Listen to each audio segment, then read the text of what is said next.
May mga nagsasabi na matatawag lang daw na tunay na babae at complete woman ang isang babae kapag naranasan niya ang panganganak. Maging sa school, tinuturo sa atin na ang isang pamilya ay binubuo ng tatay, nanay at anak o mga anak.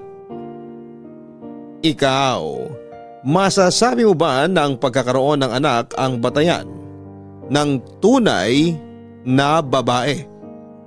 Ang pagtanggap at pagmamahal sa ating sarili sa kalagitnaan ng proseso ng pagiging totoo. Yun na siguro ang pinakamataas na antas ng respeto. Importante na may respeto tayo sa ating mga sarili. Sa buhay ng babae, kapag sinunod mo ang lahat ng may patakaran, may pagkakataon na baka naman ikaw ang mapag-iwanan. Kilalanin natin ang ating kabarangay na si Tere. Sundan natin ang kanyang kwento ng buhay, pag-ibig at pag-asa. Dito lamang sa nangungunang Barangay Love Stories.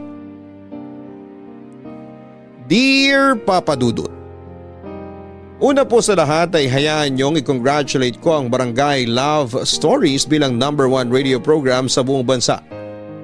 Masugid po talaga akong tagapakinig ng inyong programa, Papa Dudut. Madalas sa inyong mga kwento ay talagang nakaka-relate ako. At marami akong natututunan mula sa mga letter senders ninyo at sa inyo pong mga payo. Kaya naman nainganyo akong sumulat at naisip kong maganda rin siguro na may bahagi ko ang isang karanasan sa buhay ko. Ako po si Tere, 29 years old. Pinag-isipan kong mabuti kung aling bahagi ng buhay ko ang aking ikukwento. Naisip kong ibahagi ang isang karanasan namin ng aking asawa. Medyo maselan pero alam kong kapupulutan ito ng aral at inspirasyon ng mga makakarinig, lalo na sa mga mag-asawa, Papa Dudut. Noong magkasintahan pa lamang po kami ng asawa kong si Ruel. Nurse po ako sa isang ospital sa Singapore habang sima naman po siya. Pagkatapos ng 2 kontrata ko ay nag-decide na po kami na magpakasal. Pagkatapos po ng kasal ay hindi na ako pinayagang umalis pa ni Ruel at hindi na rin naman siya sumakay ng barko. Nagkasundo kami na magkasama kaming mamumuhay dito sa Pilipinas. Ayoko na rin talagang umalis, Papa Dudut, kasi gusto ko ring matutukan ang bubuin naming pamilya. Tinuloy namin ang business na maliit na restaurant ng mama at papa ni Ruel. May edad na rin kasi ang mga magulang niya at hindi na nila kayang magpatakbo ng restaurant. Papa Dudut, sa loob ng 3 taon ng pagsisikap namin na makabuo ng asawa ko, hindi kami nabiyayaan ng anak. Madalas rin kaming tinatanong ng mama at papa niya kung kailan namin sila mabibigyan ng apo. Ngiti lang po ang naisasagot namin sa kanila.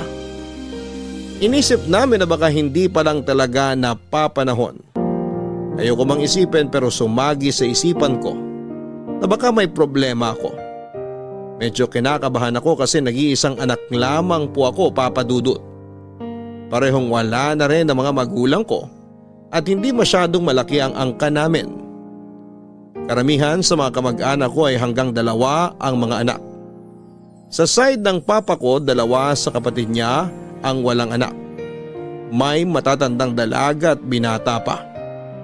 Pero sa pamilya ng asawa ko ay 4 silang magkakapatid. Pangatlo sa magkakapatid ang asawa ko. Yung ate at kuya niya may mga pamilya na at may mga anak na rin. Bunsong lalaki na lamang nila ang wala pang asawa. Papa Dudut, hindi na kami buwabata kaya lakas loob naming pinag-usapan na kumonsulta na sa doktor.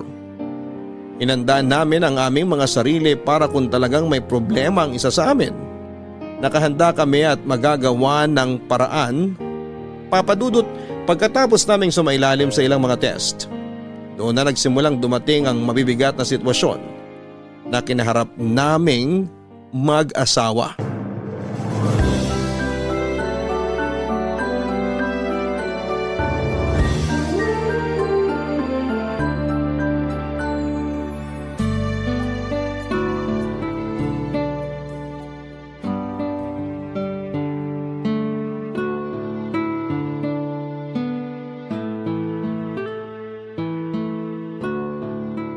Oh, Han.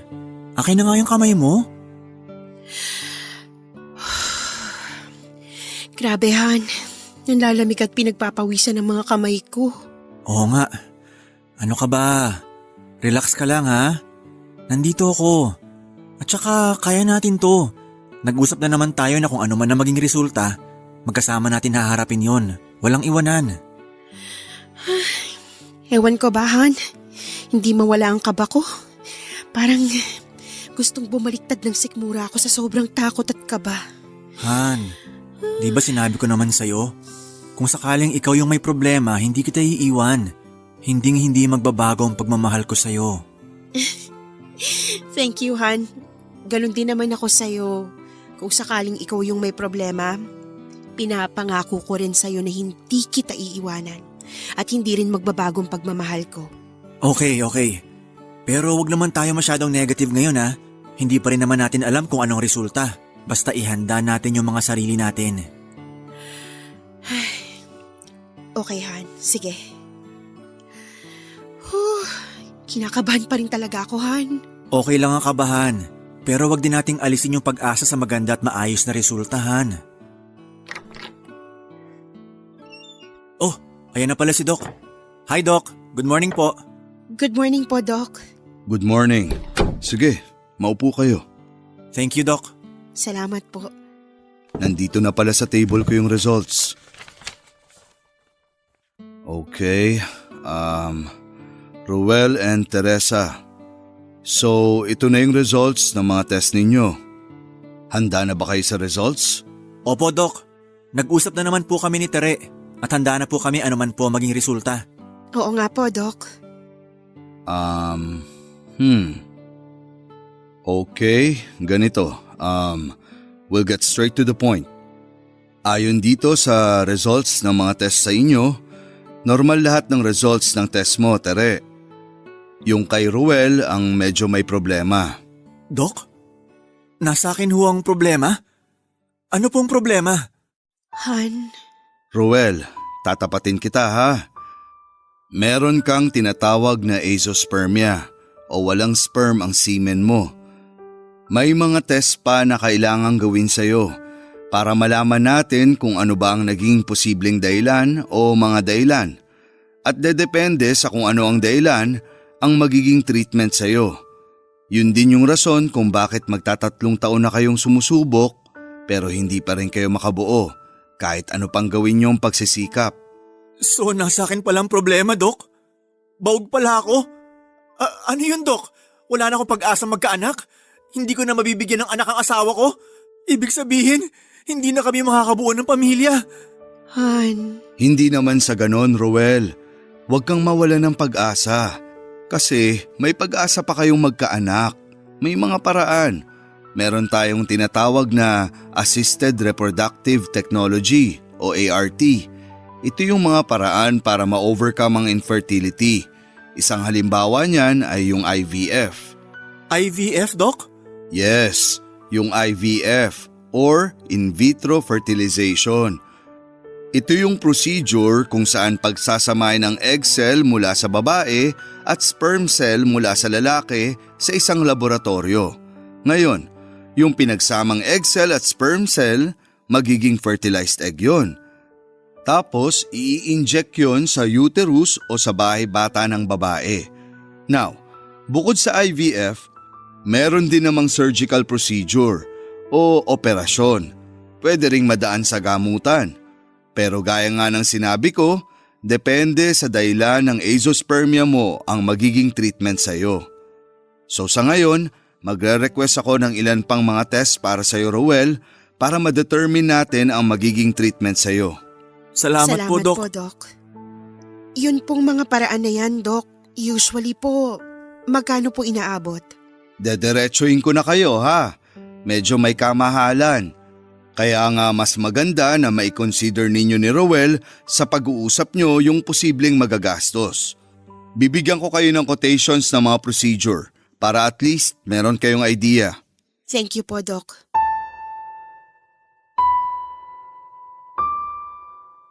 Papadudot, akala namin ang asawa ko ay handang-handa ang loob namin. Pero iba pala ang realidad. Iba pala kapag nandun ka na sa sitwasyon na nakalatag na sa harapan ninyo ang problema at katotohanan. Aaminin ko na nakahinga ako ng maluwag nung malaman kong wala sa akin ang problema. Pero hindi pala ako ganong kahanda para sa asawa ko. Nang mga oras na yon ay hindi ko alam kung paano ko siya i-comfort. Hindi ko masabing okay lang yan, Han, magkakaanak pa rin naman tayo. Ibig sabihin may pag-asa pa. Hindi ko kasi alam kung ano ang pakiramdam ng lalaki kapag nalaman niyang baog siya. Alam ko kasi kung gaano ka-confident ang asawa ko na wala sa kanya ang problema dahil may mga anak ang ate at kuya niya. At sa pagkakaalam namin ay wala silang lahing baog. Kitang-kita ko sa mukha niya ang sakit at lungkot ng mga oras na yon. Kahit pa sinabi na ng doktor na may mga paraan pa para magkaanak kami, Papa Dudut. Pag-uwi namin ng bahay ay hindi namin napag-usapan ang nangyari sa klinik. Para kaming pagod na pagod at halos mawala na ng lakas ang mga katawan namin. Mabigat ang tinanggap naming balita sa kabila ng sinabi ng doktor na may pag-asa pa naman kami na magkaanak. Pinaalala ko na lamang at sinabi ko sa asawa ko ang usapan namin na kahit na anong maging resulta, magkasama naming haharapin yon. Pero tahimik lamang siya na humiga sa kama. Dumaan ang mga araw, hindi muna ako nagbanggit tungkol doon. Inisip ko na maaring hindi pa niya napoproseso sa isipan niya ang mga nangyari. Maging ako rin naman, Papa Dudut. Ramdam ko yung bigat ng pakiramdam ng asawa ko. Pero patuloy kong ipinapakita sa kanya na nasa tabi lamang niya ako. Sa pagdaan ng mga araw ay unti-unti kong napansin ang ilang mga pagbabago kay Ruel, Papa Dudut.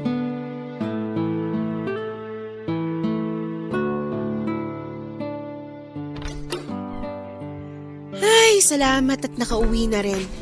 Ang daming customer kanina sa restaurant, no, Han? Grabe, nakakapagod. Magpahinga ka na muna dyan, Han.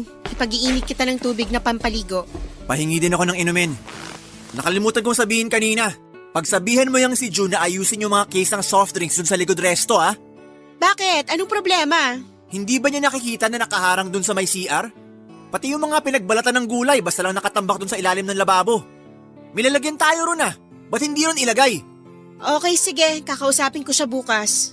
At saka isa pa, hindi ko gusto yung customer na nakausap mo kanina. Kung makatingin sa'yo para kang kakainin. Pag mga ganong customer, wag mo na kinakausap. Hayaan mong tauhan natin na makipag-usap o mag-serve sa kanila. Sino naman doon? Yung mukhang konsehal ng barangay kung makaporma. Kala mo kung sinong sikat na politiko. Han naman. Nagtanong lang naman yung customer kung may kasamang soup yung order nila. Nagtatanong. Oh, inumin mo. Ikaw naman, alangan namang tawagin ko pa yung tauhan natin para lang sagutin yung tanong ng customer. Sabaw lang naman yung tinatanong. Hindi ka talaga marunong makiramdam, no? Halatang halata naman na hindi lang basta nagtatanong yung customer eh. Parang gusto pang pumorma sa'yo. At ikaw naman, kung makatawa ka, parang enjoy na enjoy ka sa pakikipag-usap dun sa kanya. Palibhasa kasi may itsura. Alam kong nagapuhan ka.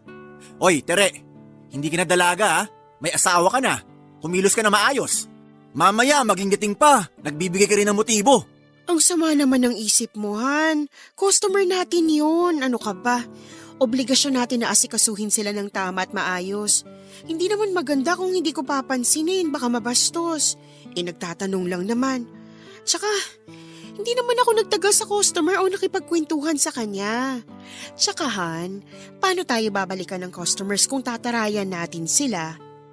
Bakit mo naman kasi ako pinag-iisipan na parang nakikipagharutan sa customer? Pambihira ka naman, Roel. Sinagot ko lang naman yung tanong ng tao. Ano ba naman palagay mo sa akin? Kahit na, sinasabihan lang kita dahil hindi ko gusto yung mga tingin niya sa'yo kanina. At hindi mo nakita yon. Kabisado ko mga lalaki pag interesado sa isang babae. Pag bumalik yung customer na yon, hayaan mong tauhan natin na mag-asikaso sa kanya, ha? Hindi na ikaw.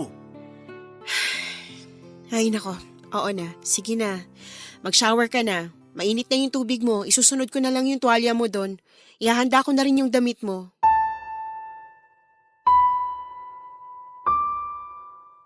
Papadudot naging mainitin ang ulo ni Ruel at lahat na lang ay napapansin niya. Madalas na kaming nagtatalo sa maliit na bagay lang. Napansin din niyo ng mga tauhan namin sa restaurant dahil kahit sila ay nasusungitan na rin ni Ruel. At yun nga, pinagsesalosan niya ang mga lalaking customer namin. Palagi niyang binibigyan ng kahulugan ang pagtatanong at pakikipag-usap nila sa akin. Minsan tuloy ay hindi ko na alam kung saan ko ilulugar ang sarili ko para makaiwas sa mga customers naming lalaki. Mapatingin lang, iba na ang iniisip niya. Pinakiusapan ko na lang yung mga tauhan namin na sila na ang humarap at doon na lamang ako sa kaha. May mangilan-ngilan at hindi maiwasan na customer ang dumidiretso ng tanong sa akin at nakikita ko na binabantayan niya ang mga reaksyon at galaw ko. Kung minsan papadudot ay nauubusan din ako ng pasensya at nasasabayan ko ang init ng ulo niya. Tahimik na lamang ako para matigil ang gulo.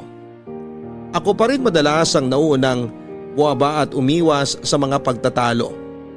Pero humihingi naman siya ng pasensya at nagsusorry sa akin kapag nakita niya na tahimik na ako at hindi ko siya pinapansin, papadudot. Halos araw-araw yon na nangyayari sa amin. Minsan napapaisip ako kung hanggang kailan ba kami magiging ganon ni Ruel. Saan kaya dadalhin ng sitwasyon namin yon ang pagsasama namin? Papadudot, alam ko na dinaramdam pa rin ng asawa ko ang kalagayan niya. Mahirap naman kasi talaga at masakit tanggapin ang katotohanan. Pero naunawaan ko naman siya. Kahit naman ako noong una ay hindi ko rin alam ang magiging reaksyon ko at kung ano ang gagawin ko, papadudot. Kahit pa nga sinabi ng doktor na may pag-asa kami na magkaanak. Hindi ko rin kaagad naisip yung gastos. Yung kalagayan ng asawa ko ang nasa isip ko noon. Hindi ko talaga alam kung paano siya aaluin. Kahit ako ay nasaktan din ako sa mga nalaman ko. Pero alam kong mas masakit ang nararamdaman ng asawa ko kaya naman nauunawaan ko siya.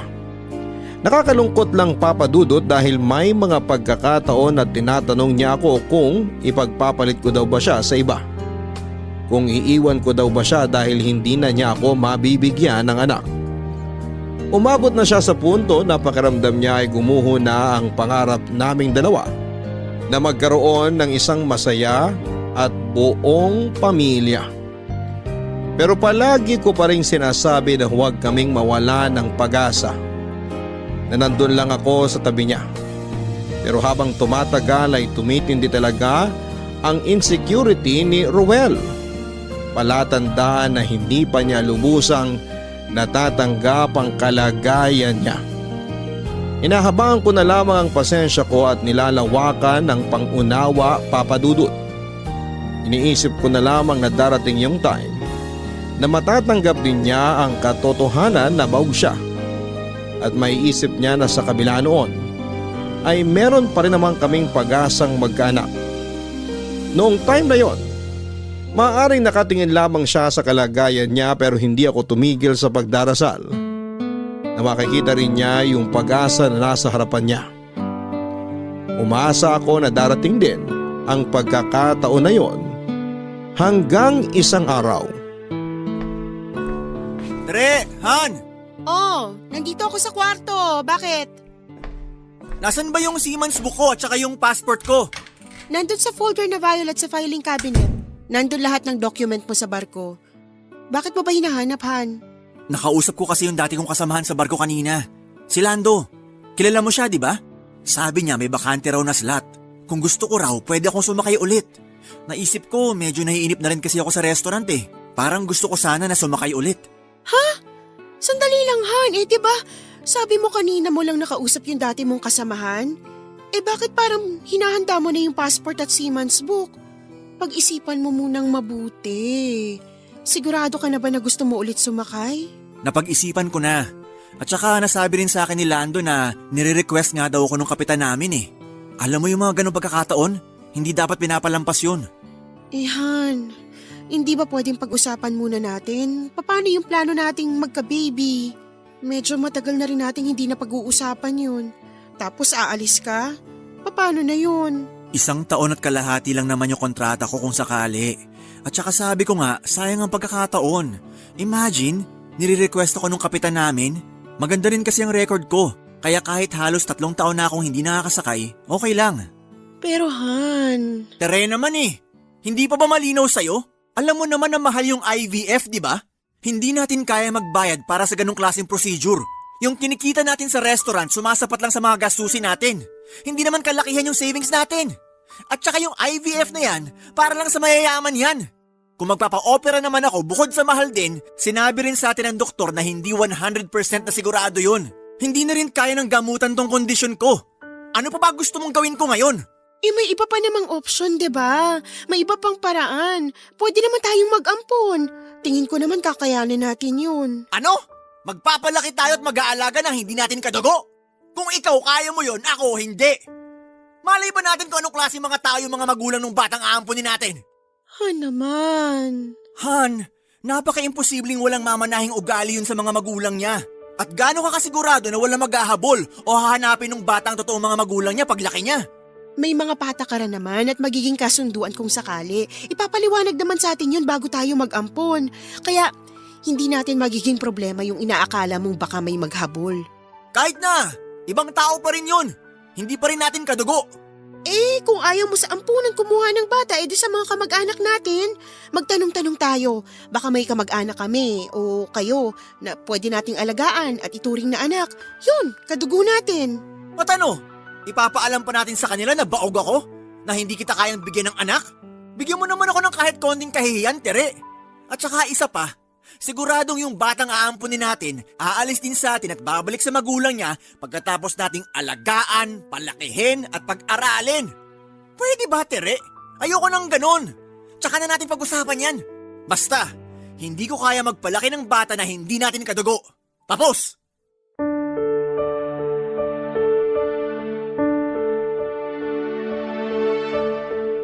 Papa Dudut, ramdam ko yung sakit sa pinagdadaanan ng asawa ko.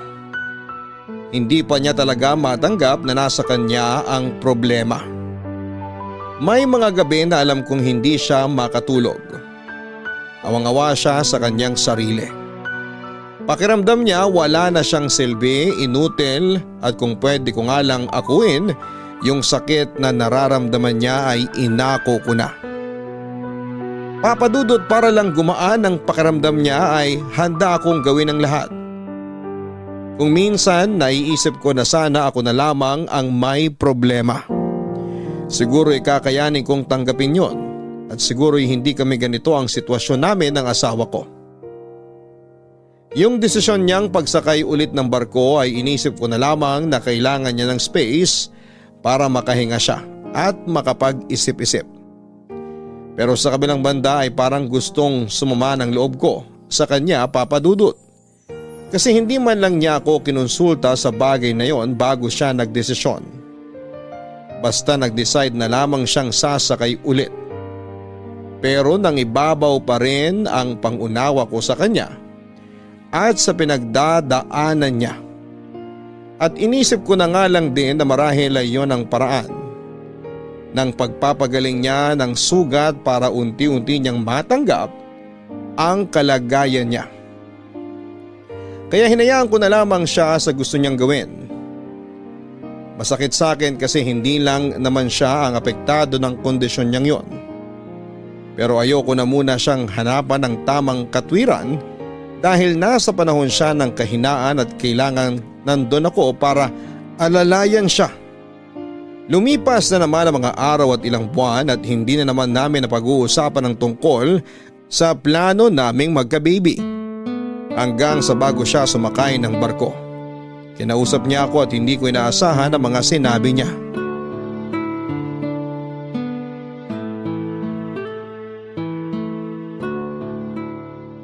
Han, mamaya ka na magsuklay ng buhok mo. Halika, umupo tayo dito sa kama.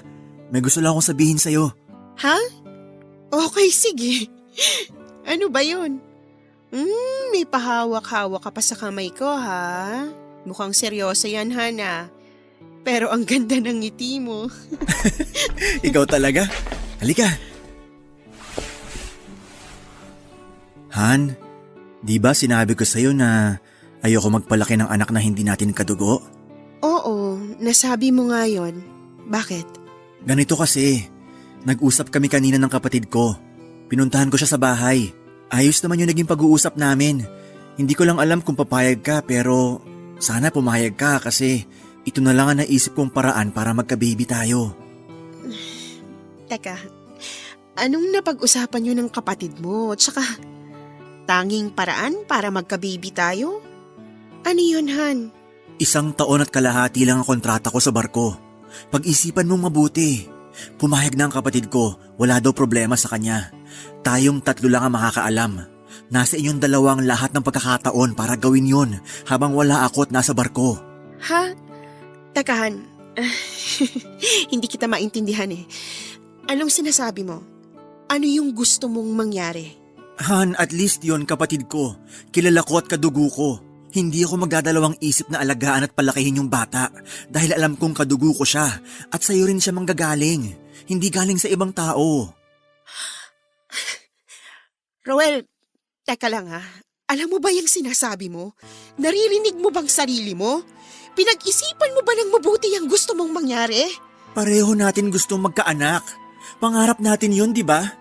Gusto ko na may matatawag tayong pamilya. Hindi naman natin ipapaalam sa bata na yung kapatid ko ang ama. Palalakihin natin siya sa pagmamahal nating 2. At saka isipin mo, mararanasan mo ang pagbubuntis at magiging mami ka. Roel, pero... Han, iba yung pakiramdam na sa sinapupunan mo nang galing yung bata. Promise natin, magiging mabuting magulang tayo sa kanya. Aalagaan ko at mamahalin kayo na magiging anak natin. Roel, sandali lang. Sana naman kinausap mo muna ako bago ka nagdesisyon. Pinag-usapan muna sana natin to. Sana naisip mo muna ang nararamdaman ko. Tinanong mo muna sana ako kung okay lang sa akin yun. Oo, gustong-gusto natin na magka-baby at pangarap natin yun sa simula pa lang. Gusto ko rin maramdaman yung may baby sa loob ng tiyan ko. Pero... kapatid mo si Jerome. Hindi ko alam kung kaya kong gawin yung hinihiling mo. Han, kaya nga nag-uusap tayo ngayon eh. At saka may time ka naman para mag-isip at magdesisyon. Mahal na mahal kita. Alam kong wala kang ibang pangarap kundi ang magkaroon ng anak. At ganun din ako. Yun din ang gusto kong maranasan mo. Pero hindi ko nga kasi maibibigay sa iyo yun eh. Baog ako! Walang silbi! Inutil! Hindi mo ba naiintindihan yun? Ruel! Tere, hindi rin naman tayo mayaman eh. Hindi natin kaya maglabas ng malaking pera sa mga kung ano-anong procedure at operation na yan. Wala ring silbi ang gamutan. Tere, kahit man lang sa ganung paraan, maibigay ko sa iyo ang pangarap mo. Ginagawa ko lahat to para sa iyo. Dahil mahal na mahal kita. Para sa akin, Ruel? Para sa akin nga ba? Para sa akin nga ba o para sa'yo? Ewan ko, Ruel. Hindi ko na alam.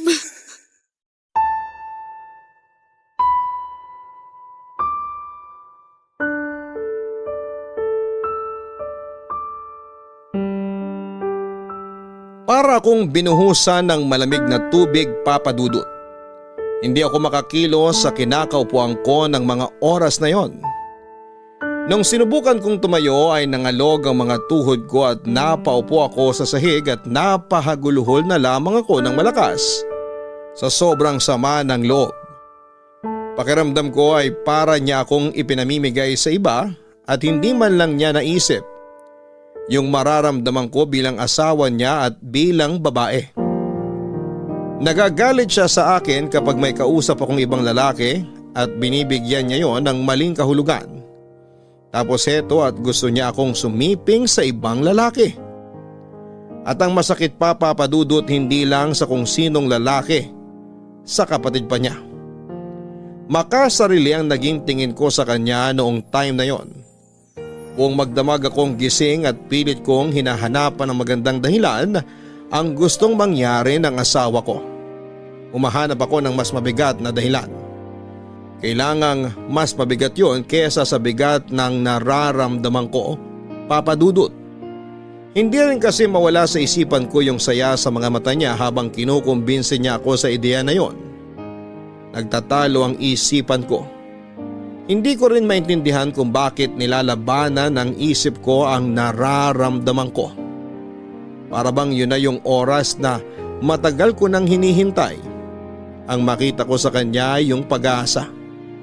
Yun na ba yung inaasahan kong pagkakataon?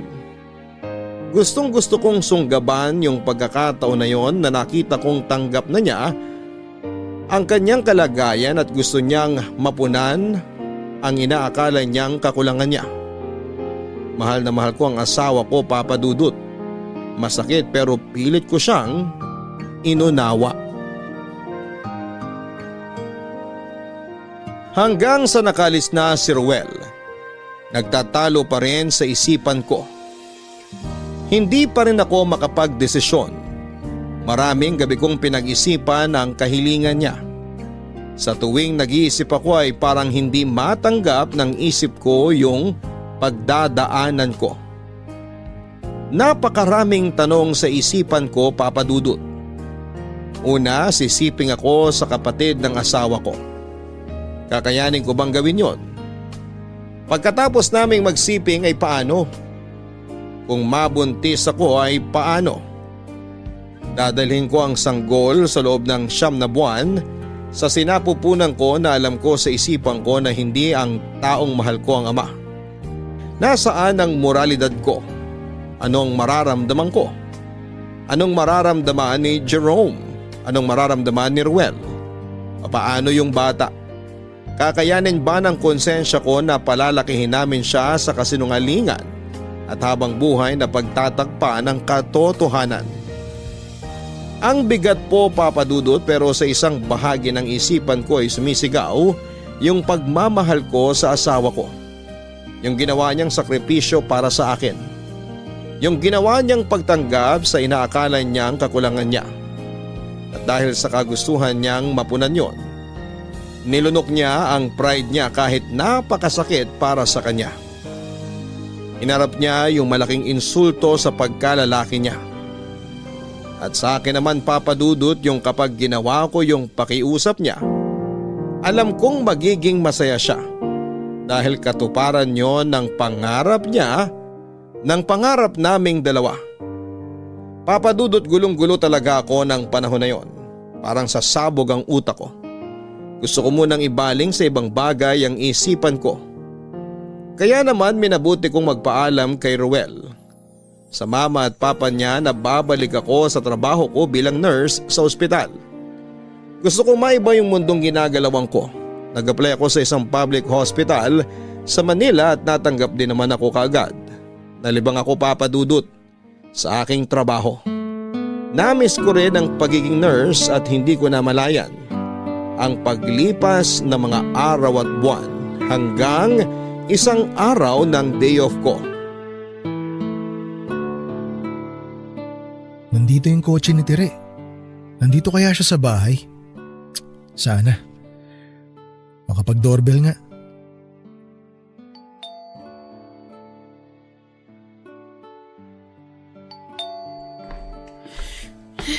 Sino kaya yun? Silip nga sa bintana.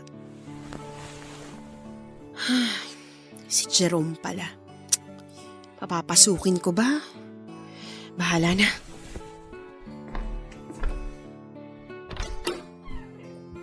Jerome, napadalaw ka. Halika, tuloy ka. Salamat. Buti nandito ka sa bahay niyo. Akala ko kasi wala ka eh. Baka kako hindi mo lang ginamit yung kotse mo. Nagbaka sakali lang ako. Kanina pa kasi ako tumatawag sa cellphone mo, hindi mo naman sinasagot. Sinubukan ko ring tumawag sa landline niyo kaso hindi mo rin sinasagot. Medyo nag-alala lang din ako. Ganun ba? Upo ka muna. Salamat. Ay, nakaupo rin. Pasensya ka na. Nag-alala lang talaga ako. Baka kasi kung ano na nangyari sa'yo. Tinawagan kasi ako ni kuya kagabi. Sabi niya, kumustahin daw kita. Tinanong niya kung tinawagan mo na raw ba ako at kung nagkausap na raw ba tayo. Ang sabi ko hindi pa. Kaya pinapunta niya na ako ngayon. Ganun ba? Anong gusto mo? Juice o coffee? Kahit ano, okay lang sa akin. Salamat. Okay, sige. Sandali lang at ikukuha kita sa kusina Tere, Oh, ba't sumunod ka pa rito? gusto ko lang kasing itanong kung nakapagdesisyon ka na. Tere, alam ko na mahirap yung hinihingi ni kuya. Ang totoo niyan, tumanggi nga rin ako nung una pero naawa kasi ako sa kanya. Lalo na nung umiiyak siya habang nakikiusap sa akin na punan ko raw yung pagkukulang niya sa'yo. Ilang beses ko ring pinag-isipan kasi syempre, asawa ka ng kuya ko . Oo nga, at saka, diba, may girlfriend ka? Oo, meron. Takot nga ako malaman din niya . Hindi ko alam kung paano ko itatago sa kanya to kung sakali. Malakas pa naman ang radar nun kapag gumagawa ako ng kalokohan. Pag nalaman niya, siguradong ihiwalayan ako nun. Yun naman pala . Siguro magandang pag-isipan mo rin muna. Sinabi naman sa akin ni kuya na tayong tatlo lang ang makakaalam nito. Naniniwala ako kay kuya. Kilala ko yun. May isang salita yun. Hindi niyo rin daw ipapaalam sa bata kung sakali na ako ang totoong ama. Alam mo Teresa, sa totoo lang, mahirap para sa akin to bilang kapatid ni kuya at bilang isang lalaki. Pero yun ang unang pagkakataon na lumapit at humingi ng tulong sa akin ng kuya ko . Nakita ko na malaki ang pagmamahal niya sa'yo para maisip niya yun. Para makapagdesisyon siya na yun na lang ang paraan para matupad yung pangarap mong magkaanak. Desperado na siya, Tere. Pangarap naming dalawa, Jerome. Hindi lang ako nangangarap na magkaanak. Dalawa kami ng kuya mo. Tsaka, hindi ko pa rin alam, Jerome. Hindi pa ako makapag-decide. Ang hirap . Hindi biro yung gustong mangyari ng kuya mo. Mahal ko ang kuya mo. Pero hindi rin naman sigurong masamang isipin ng sarili ko. Yung pagdadaanan ko. At ako magdadala sa bata ng 9 na buwan. Naiintindihan naman kita, Tere . Gusto mo ba tulungan kita magdesisyon? Huwag mo nga akong hawakan, Jerome. Please lang. Konting respeto naman. Okay. I'm sorry. Sinabi ko na nga hindi pa ako nakakapag-decide, diba? At hindi ko kailangan ng tulong mo. Pwede bang bigyan niyo pa ako ng konting panahon? At saka ikaw, mag-isip ka rin. Okay, sige. Huwag ka nang magalit. Naisip ko lang kasi sayang yung oras . Nandito na ako sa bahay niyo. Tsaka day off mo rin ngayon, di ba? So, anong gusto mo mangyari? Baka kako, pwede na nating gawin para matapos na to. Para hindi na tayo mahirapan. Tsaka isipin mo, isang gabi lang ang sagot sa problema niyo ni kuya. Tumahimik ka nga. Hindi mo ko kailangang madaliin. At hindi ikaw ang magdedesisyon. Teka, Tere! Umalis ka na, Jerome! Labas! Pero… Sabi ng labas Lumabas ka na! Tsaka na tayo mag-usap! Okay, sige.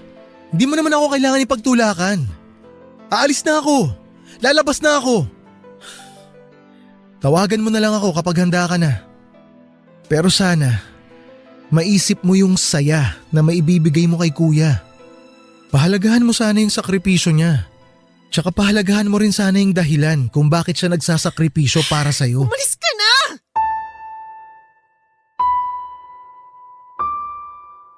Papadudot nakaramdam ako ng insulto at galit dahil feeling ko ay binastos ako ni Jerome at parang kinokonsensya pa niya ako.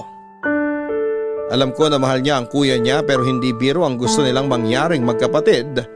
Papadudot. Naglalaban sa isipan ko ang pagmamahal ko sa asawa ko. Ang kagustuhan ko ring magkaanak at ang pinagdadaanan ko, ang moralidad. Hindi ko na lamang alam kung ano ang tama at dapat.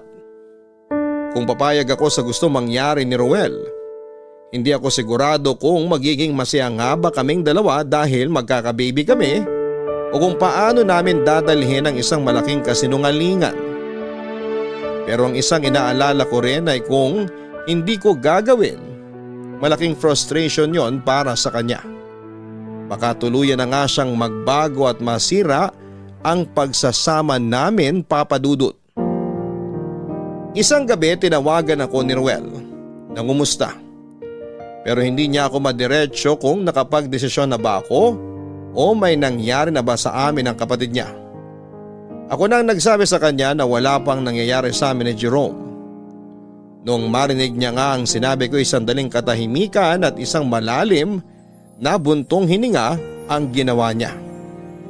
Pagkatapos ng sandaling katahimikan, nanginginig ang boses niyang sinabi sa akin nang may pakiusap na sana raw ay maunawaan ko siya. Wala siyang ibang hangad, kundi ang maibigay ang pangarap ko dahil mahal na mahal niya ako. Pagkatapos naming mag-usap ay parang gusto kong sumigaw at maggalit sa kanya, Papa Dudut. Pero mas minabuti kong hindi isipin ang sarili ko. Nangingibabaw pa rin talaga ang pagmamahal at awa ko sa asawa ko. Hindi nawala sa isipan ko buong gabi ang iyak at pakiusap ni Ruel. Kinabukasan ay hindi ako pumasok. Nakita ko na lamang ang sarili ko na hawak ang telepono at tinatawagan si Jerome.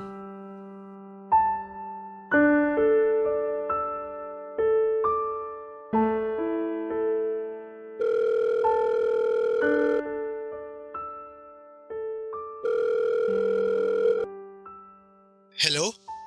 Hello, Jerome. Hello, Tere. Jerome. Oh, napatawag ka. Wait lang, pasok lang ako sa kwarto. Baka may makarinig eh.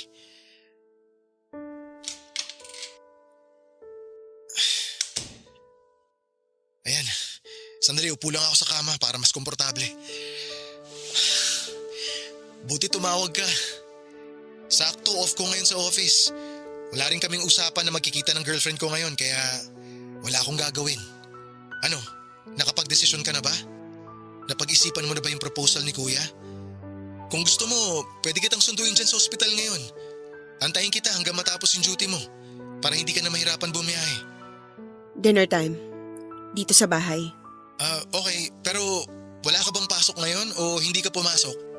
Anyway, sige, walang problema sa akin. Diretso na ako dyan mamayang dinner time. Diyan na ako sa bahay niyo tutuloy. Magdadala ba ako ng pagkain o order na lang tayo?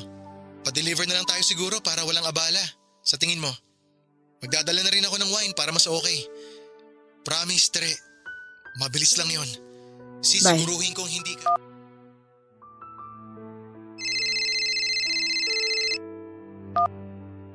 Hello, Debbie. Hello sis? Hindi ka raw papasok sabi ni Ma'am Gina? Masama daw pakiramdam mo? Nilalagnat ka ba?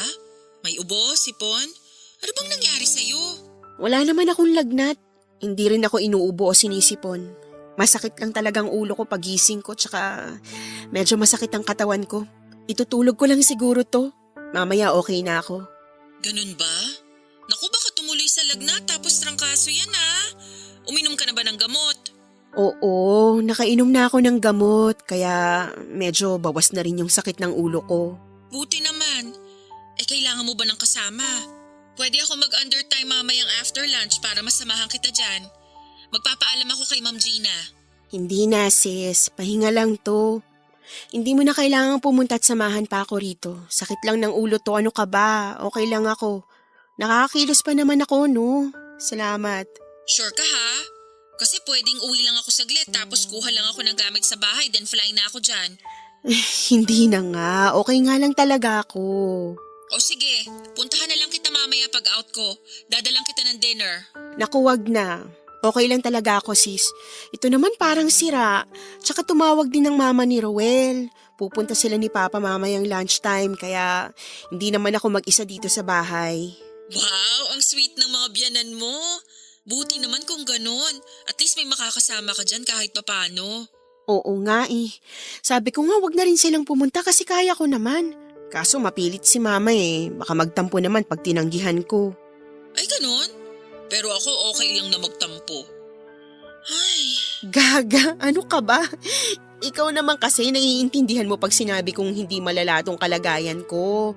Tsaka, alam mo naman yung konting sakit lang ng ulo. Daanin lang sa pahinga okay na. Yung biyenan ko, hindi niya maiintindihan yon kasi syempre may halong pag-aalala yon. Tapos wala pa si Roel dito. Oo na, sige na, naiintindihan ko naman. O siya sige, magpahinga ka na nga. Text mo na lang ako o tawagan mo na lang ako kapag may kailangan ka ha. O kung hindi matutuloy yung mga biyanan mo para ako na lang ang pupunta dyan. Pwede dyan na rin ako matulog para sabay na tayong pumasok bukas. Okay, sige.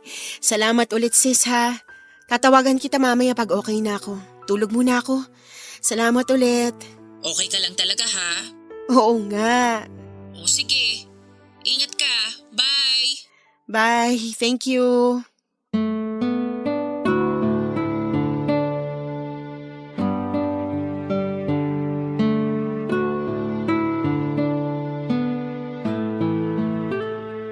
Ang bigat sa pakiramdam, Papa Dudut. Parang may pinong-pinong kumukurot sa puso ko. Hindi ko masabi kay Debbie ang gumugulo sa isipan ko ng mga oras na yon. Nagsinungaling pa ako sa kanya para lamang hindi na siya mag-abalang puntahan ako. Nag-alala ako baka maabutan niya si Jerome sa bahay. Pero kahit paano ay gumaan ang pakiramdam ko nang tumawag si Debbie. Medyo nalihis yung atensyon ko. Alam mo Papa Dudut, masaya ako sa kaibigan kong si Debbie. Lalo na kapag pinapatawa na nga niya ako at kinikwentuhan ng kung ano-anong mga kalokohan. Masaya talagang kasama ang kaibigan ko na yon. Wala kaming malungkot na moment. Para bang wala siyang problema. Ang gaan-gaan niyang kasama. Pagkatapos niyang tumawag, bumalik na naman yung bigat na nararamdaman ko. Papa Dudut, dahil sa pagmamahal ko sa asawa ko ay minabuti ko na lamang na sumunod sa kung ano ang mangyayari at kung saan ako dadalhin ang naging desisyon ko. Wala akong ganang kumain kaya buong maghapon na lamang akong humiga sa kama. Nakatingin sa kisame pero blanko ang utak ko. Sinubukan kong manood ng movie sa cellphone ko. Pero natapos yung movie, wala akong naiintindihan. Hanggang sa naisipan kong magdasal, Papa Dudut. Nakiusap ako sa Panginoon. Inilabas ko yung bigat na nararamdaman ko sa loob ko.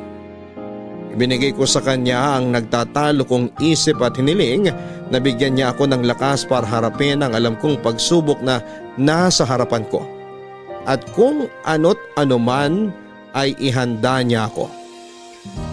Pagkatapos kong magdasal, naligo ako.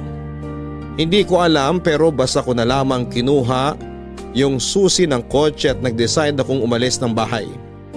Nag-message ako kay Debbie na okay lang ako at huwag na niya akong alalahanin. Pumunta ako sa isang lugar kung saan ay walang nakakaalam at walang makakasunod. Wala akong ibang pinagsabihan kahit kay Debbie at hindi ko sinabi kung saan ako pupunta, Papa Dudut. Nagstay ako doon hanggang sa kinabukasan. Pagising ko ay nakita ko ang maraming missed call ni Jerome. Pati na rin ang asawa ko, Papa Dudut. Naisip ko na magalit na sila kung magagalit pero hindi ko talaga kayang gawin ang gusto nilang mangyari. Halos isang linggo din na tumatawag ang asawa ko at si Jerome pero hindi ko sila sinasagot. Ilang beses din akong pinuntahan ni Jerome sa bahay at sa trabaho pero hindi ko talaga siya hinaharap. Nagtataka na nga pati ang kaibigan ko sa tuwing pumupunta si Jerome sa trabaho at hinahanap ako pero pinapasabi ko na wala ako kapag nakikita ko si Jerome. Hindi ko alam pero parang kumukulo na ang dugo ko.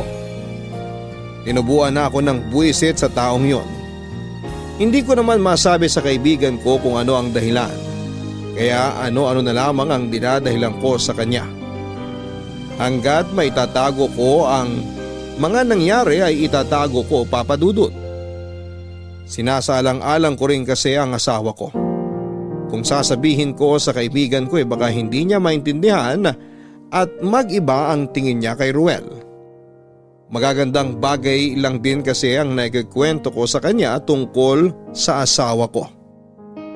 Hanggang siguro'y napagod na rin si Jerome at tumigil na rin sa pagtawag at pagbunta sa bahay at trabaho ko. Inisip ko na naiintindihan na rin niya ako. Na ayaw ko siyang makausap at alam na niya ang desisyon ko. Kaya hinayaan na niya ako.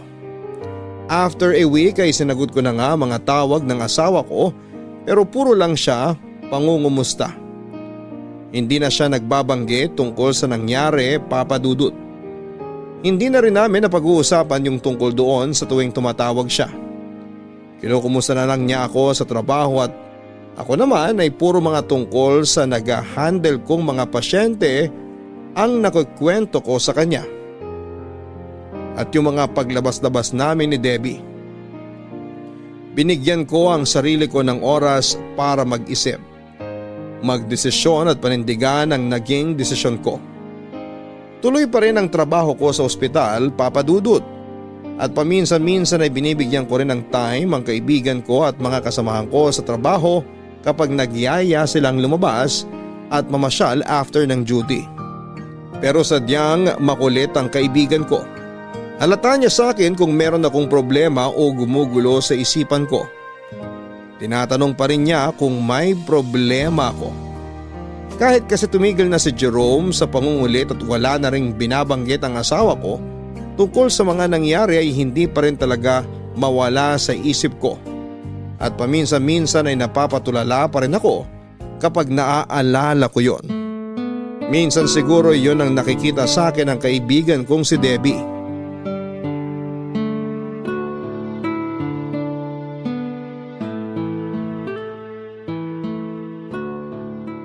Sis, anong binili mong ulam kay Mang Jerry? Pritong tilapia at saka ginataang kalabasa. Ay, bongga! Pengi na lang ako ng gulay ha. Terno yung gulay mo sa pritong galunggong ko. Sure, ikaw pa ba? Dito ka na umupo sa tabi ko, tapos na kumain sina Juliet Arian. Okay. Hindi daw ba sasabay sa atin sina Joey at to? Mukhang hindi. Nakita ko kanina si Joey kausap si doktora sa phone eh. May tinatanong yata dun sa isang patient niya. Si To naman, sasaglit daw sa bangko. Ah, okay. Anyway, tamang-tama lang naman pala, at least solo natin tong pantry. May gusto na rin akong itanong sa'yo. Ilang araw ko nang napapansin na medyo parang tahimik ka eh. Pag ganyang wala kang imik, kulang sa vitamin sa mga joke mo. Alam kong may gumugulo dyan sa isip mo. Ano ka ba? Wala yun. Pagod lang siguro o puyat lang ako. Pagod? Ang aga mo namang mapagod sis. Kaloka ka ha? 9:00 pa lang ng umaga, pagod na agad? Baka puyat ako. May pinapanood kasi akong series ngayon. Ay naku, tigil-tigilan mo ko, Tere. Kailan ka pa nagkaroon ng tiyagang manood ng series? Movie nga lang, naiinip kang tapusin. At saka pag tinatanong naman kita, laging okay lang ako sis. Malakas kaya ako makakutob. Kanina nga lang, nakita kita, hanap ka ng hanap dun sa chart ng isang pasyente. Samantalang nasa harapan mo lang naman yung hinahanap mo. Naku, kung ahas yun, natuklaw ka na. Lumilipad yung utak mo sis. Kaya kung ako sa'yo, share na yan. Alam mo namang nandito lang ako, di ba? What are sisters for? Hindi nga. Sabi ka lang kung may problema ka ha. Ako nga, ultimo problema ko sa kuko, sinasabi ko sa'yo, no? Tapos ikaw, sinasarili mo yung problema mo. Hindi naman sa sinasarili. Ano ka ba? Tsaka wala na yun. Okay na. May naging problema nga ako pero tapos na yun. Okay na. Ay, ganun? Hindi ako updated. Kaloka ka ha? Kung talagang tapos na, bakit ilang beses kitang nakikita na tagusan ng tingin sa pader? Buti na lang at kahit papano, pagdating sa pasyente, nakafocus ka. Pero pag nasa station tayo, tulalay ka. Yun ba yung okay na? Tigil-tigilan mo nga ako sis ha. Ayoko ng ganyan. Pasensya ka na, Deb ha. Pero sige, kung ayaw mong i-share sa akin yung problema mo, kahit gusto kong magtampo, hindi kita pipilitin at iintindihin ko na lang. Kasi nga, baka naman hindi talaga pwedeng sabihin. Masyado yatang personal. So, itong ginatang kalabasa na lang ang pakikialaman ko. Ikaw talaga. Thank you sa understanding mo ha. Huwag ka mag-alala. One day isi-share ko rin sa'yo yun. Sa ngayon, hindi ko pa talaga kayang sabihin eh. Okay, gets ko naman yun. Basta, kung kailangan mo lang na mahihingahan, nandito lang ako ha. Anytime, sabi ka lang.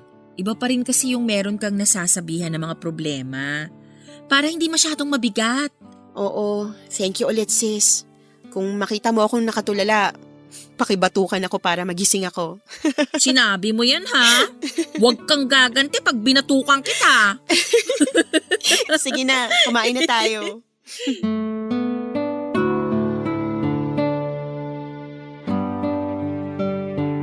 Papa Dudut, totoo nga yung kahit na hindi mo masabi sa kaibigan mo ang mga problema. Pero yung malaman mo na handa silang makinig sa iyo at nandyan lamang sila para sa iyo, sa akin ay sapat na yon. Kahit papaano ay nababawasan yung bigat na nararamdaman mo sa loob kapag meron kang mga ganong klase ng kaibigan.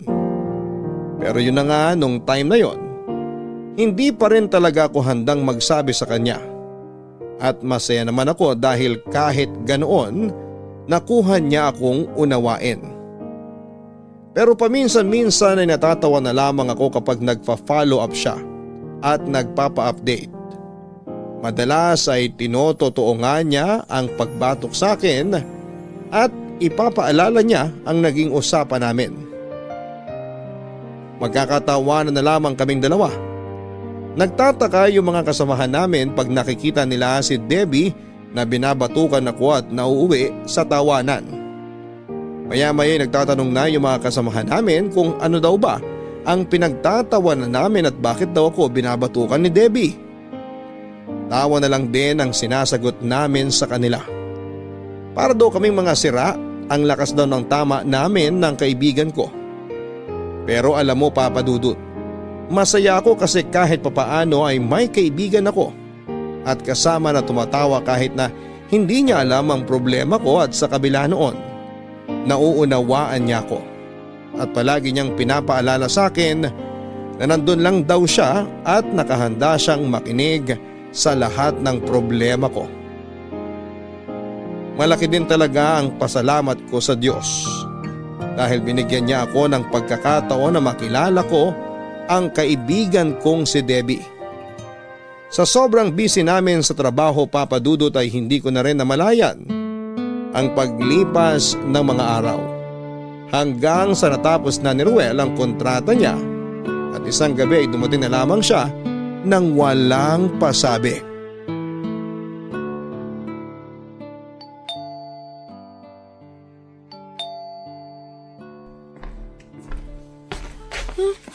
Sino naman kaya yun? Si Ruel. Han! Bakit naman hindi mo sinabi ngayon ka darating? Sana nasundo man lang kita sa airport. Okay lang, Han. Halika, pasok na tayo sa loob. Akin na yung backpack mo. Kumain ka na ba? Hindi pa. Sige, magpapadeliver na lang ako ha. Kakadating ko lang din kasi sa labas na ako kumain kanina. Okay lang. Han? I'm sorry, Han. Patawarin mo sana ako. Mahal na mahal lang talaga kita. Wala akong ibang ginusto kundi ang tuparin na pangarap nating dalawa. Lalo na ang pangarap mo.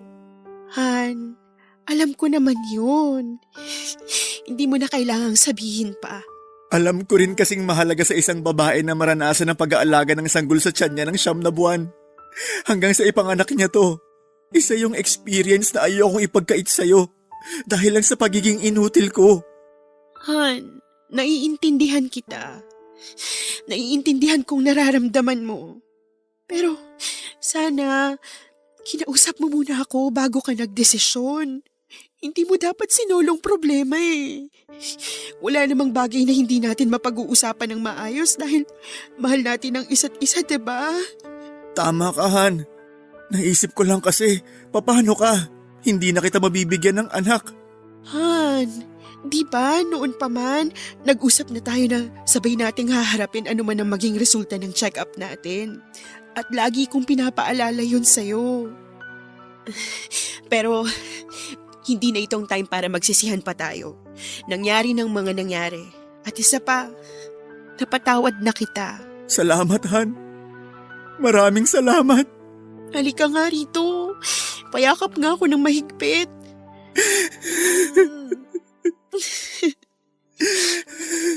Tandaan mo, mahal na mahal kita.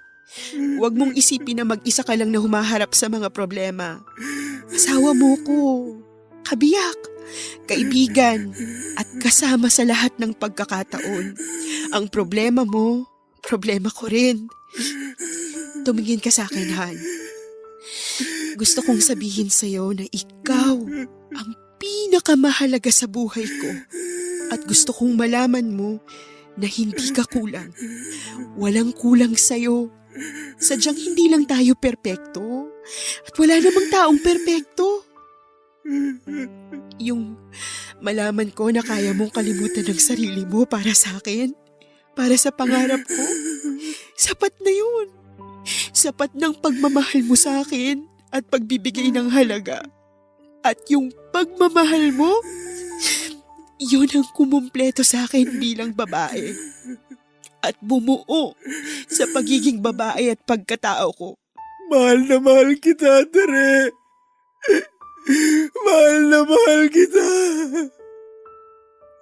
I'm sorry. Sorry talaga. Han, walang perpektong pagsasama. Pero dahil sa pagmamahal natin sa isa't isa, kaya nating tumayo ng magkasama sa lahat ng pagsubok na dumarating at darating pa sa atin. Maraming salamat, Han. Salamat. Salamat sa pagmamahal mo. Sa pag-unawa mo. Sa pagpapatawad at pagtanggap. Mahal na mahal kita, Han. Mahal na mahal din kita.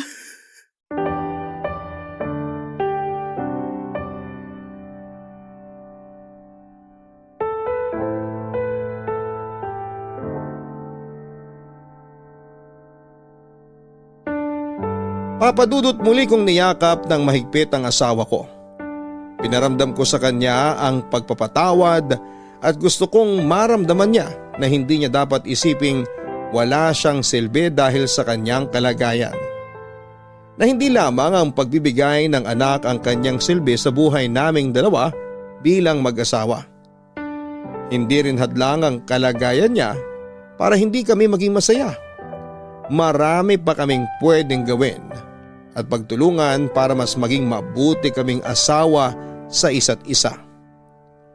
Papadudot natutunan kong unawain, tanggapin at mahalin ng buong buo ang asawa ko sa kabila ng lahat. Siya ang pamilya ko. Siya ang kaligayahan ko.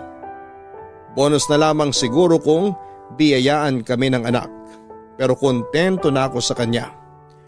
Natutunan ko rin tingnan ang magagandang bagay at leksyon na tinuturo sa amin ng Diyos sa pamamagitan ng aming karanasan.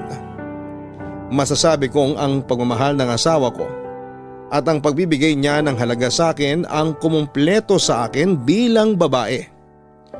Kaya naman hindi ko kailangang manganak para lamang matawag ako na ina at masabing tunay na babae. Dahil kaya kong iparamdam ang pagmamahal ng isang ina sa kahit na sino. At tayo kaya rin nating maging magulang para sa iba.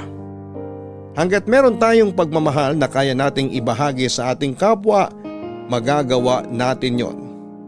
Totoo ang sinasabing love conquers all.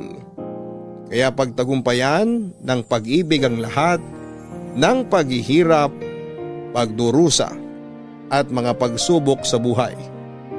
Ang paglapit din sa Diyos ang mabisang paraan sa pagtugon sa kahit na anong problema. Papadudot, maraming salamat sa pagkakataon na maibahagi ko ang aking kwento. Sana po'y magsilbing inspirasyon at sana ay marami ding napulot na aral ang inyong mga tagapakinig. Ang inyong forever kapuso at kabarangay, Tere. Mga kabarangay, hindi batayan ng pagiging tunay na babae ang pisikal na pagsilang ng sanggol. Hindi ang pagkakaroon ng anak ang magsisilbing metro ng tunay na pagkababae ng isang babae. Ang tunay na babae ay yung marunong tumayo, manindigan, kayang ipaglaban ang kanyang pag-ibig at kayang yakapin maging ang kahinaan ng taong kanyang minamahal. Lagi din nating tatandaan na sa mundong ginagalawan natin, wala talagang perpektong tao. Walang perpektong pagsasama. Walang perpektong relasyon. Tanging Diyos lamang ang perpekto. Naging daan ang pagdarasal ni Teresa sa Diyos kaya nagkaroon ng kayusan ng kanyang problema. Ang paghiling niya ng gabay at lakas ng loob sa Diyos ang patunay lamang na hindi tayo nag-iisa sa ating mga buhay. Nandyan lang ang ating Diyos na handang umalalay at pwede nating tawagin anumang oras. Hinding-hindi niya tayo bibiguin tulad ng ginawa niya kina Tere at Ruel. Naway kinapulutan ninyo ng aral sa buhay ang ating kwento. Muli maraming salamat mga kapuso't kabarangay sa inyong pakikinig sa Barangay Love Stories. Hanggang sa muli, ako po si Papa Dudut sa mga kwento ng pag-ibig, buhay at pag-asa sa Barangay Love Stories number 1. Sabay-sabay nating pakinggan ang iyong kwento ng pag-ibig, buhay at pag-asa. Ipadala lang sa barangaylovestories@yahoo.com. Nagustuhan ng iyong napakinggan? Ituloy yan via live stream sa www.gmanetwork.com/radio.